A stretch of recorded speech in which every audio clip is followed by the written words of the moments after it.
मांगी नावन केवटाना कहा तोहार मरम में जाना। હવે બ્રહ્મની આગળ ઊભો રહીને કયો જીવાત્મા એમ કહી શકે કે તમારો મર્મને જાણી ગયો? કોણ જાણી શકે ઈશ્વરના મર્મને?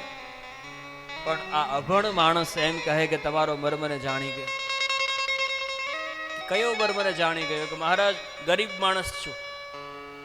કે ગરીબ માણસ હોય એટલા માટે તો કહું છું કે આ ચાલ એક ફેરો મારી દે એટલે કંઈક મળે.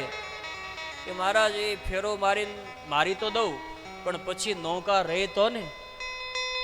મતલબ કે મહારાજ આ તમારા ચરણ જે છે ને એ ચરણની રજમાં કંઈક જાદુ છે. મહારાજ મેં એવું સાંભળ્યું છે કે આ તમારા ચરણની રજ એક શિલાને અડી તો એ શિલામાંથી સુંદર નારીનો જન્મ થયો. મહારાજ હું ગરીબ માણસ છું. મારી જે નૌકા છે એ મારી આજીવિકાનું સાધન છે. તમારા ચરણની રજને પણ તમે સ્વયં મારી નૌકામાં બિરાજમાન થવાની વાત કરો છો. હવે કદાચ ચરણ રજ આટલું કરી શકતી હોય તો આ ચરણનો શું તાકાત હોઈ શકે? મારી નૌકા પણ નારી બની જાય. એક તો ઘરે છે એનું પૂરું થતું નથી, આખો દિવસ ફેરા માર્યા જ કરું છું એના માટે જ મારું, તોય તૂટે તૂટે ને તૂટે, ઘટે ઘટે ને ઘટે, મેળ પડતો નથી.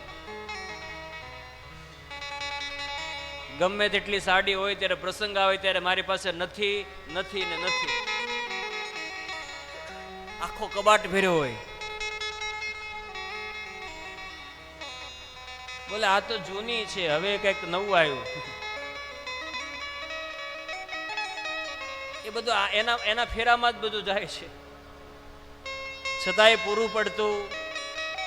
અને તમે કદાચ નૌકામાં સ્પર્શ કરો તમારા ચરણનો, મારી નૌકા પણ જો નારી બની જાય તો પછી બેની જવાબદારી. એકનું પૂરું પડતું નથી મહારાજ, બેની જવાબદારી પાછી આજીવિકા તો જાય.